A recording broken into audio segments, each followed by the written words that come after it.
Les pancartes sont déployées en plein milieu du périphérique parisien avec ce message « Permis low cost, mortalité en hausse ». Pour dénoncer l'ubérisation de leur profession, les auto-écoles sont venues de toute la France.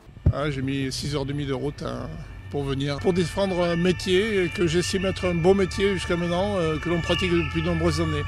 Au cœur des protestations des auto-écoles traditionnelles, le développement des plateformes en ligne. Les auto-écoles en ligne qui nous font une concurrence complètement déloyale, qui ne sont pas cadrées, qui n'ont pas d'agréments régionaux, comme nous l'avons. On est en train de brader le permis de conduire et derrière un permis de conduire, il y a des vies humaines, des jeunes notamment, et ça devient intolérable. On en a marre d'entendre dire que le permis est 10 fois moins cher sur ces plateformes, il ne faut quand même pas exagérer, 10 fois moins cher.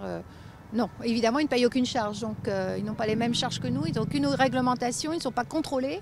Et d'un autre côté, ils prétendent faire aussi bien, voire mieux que nous. Alors, ils n'ont qu'une statistique sérieuse qui peut leur permettre de dire ça. Un rapport parlementaire de la députée La République En Marche Françoise Dumas doit être publié demain avec des pistes pour rendre le permis de conduire moins cher, comme l'avait promis Emmanuel Macron.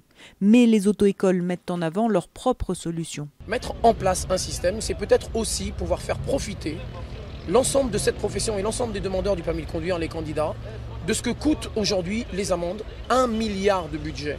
Ce milliard, on ne peut pas le transférer aux aides au permis de conduire. Depuis l'annonce d'une baisse du prix du permis de conduire, les auto-écoles disent observer une diminution des inscriptions de 40%.